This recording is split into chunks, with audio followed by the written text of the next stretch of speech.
Selamat pagi anak didik kami kelas 8. Kita memulai kembali pelajaran kita, melanjutkan dari yang minggu lalu. Kita sudah membaca, udah mencatat untuk dipahami tentang Yesus mewartakan kerajaan Allah melalui perumpamaan. Kamu sudah menulis di sana apa itu perumpamaan.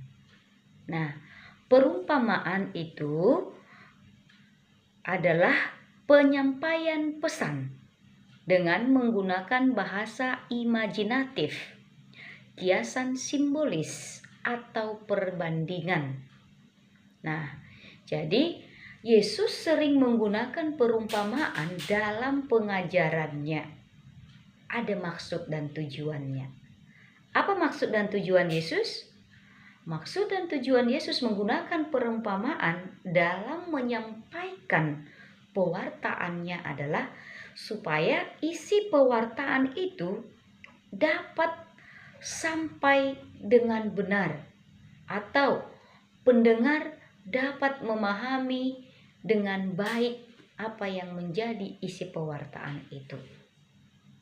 Pesan dari pewartaan itu, pesan dari warta yang disampaikan Yesus itu akan dapat cepat dipahami pendengar ketika menggunakan perumpamaan.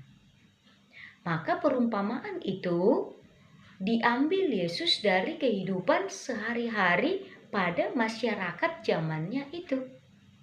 Contoh, ketika Yesus mau bersabda atau mau mengajarkan orang-orang yang pada zaman itu adalah petani, maka Yesus membuat perumpamaan tentang bertani. Perumpamaan tentang seorang penabur.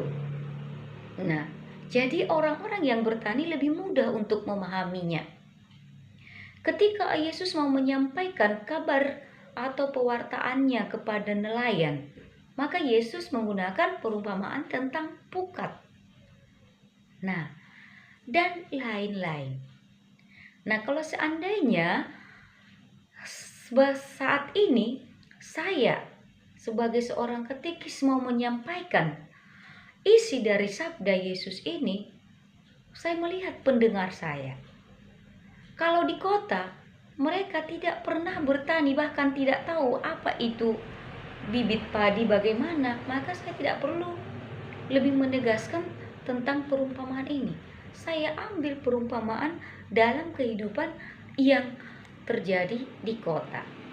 Itulah yang dimaksud dengan perumpamaan tadi. Maka Yesus dalam pewartaannya banyak menggunakan perumpamaan. Salah satu kemarin sudah Ibu buat di sana perumpamaan tentang seorang penabur, lengkap dengan apa maksud perumpamaan itu. Di dalam buku kita di halaman 21 sampai ke halaman 23 ada beberapa perumpamaan di sana. Yang pertama perumpamaan seorang penabur, yang kedua ada perumpamaan tentang benih yang tumbuh, yang ketiga ada perumpamaan tentang lalang di antara gandum, keempat perumpamaan tentang pukat, kelima perumpamaan tentang harta terpendam dan mutiara berharga, dan banyak lagi perumpamaan Yesus. Maka dari sini apa yang perlu kita pahami intinya adalah Yesus menggunakan perumpamaan dalam pewartaannya supaya isi pesan dari sabda Yesus itu dapat dipahami oleh pendengarnya.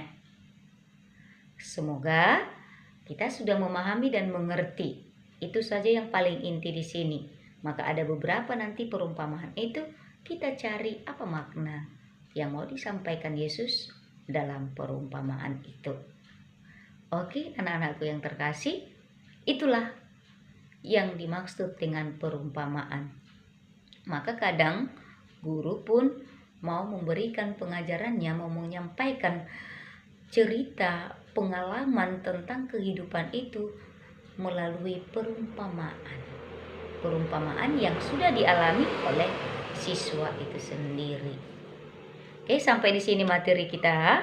Kalau kamu sudah mencatatnya, kamu sudah memahaminya, hanya ya ini yang bisa kita pahami.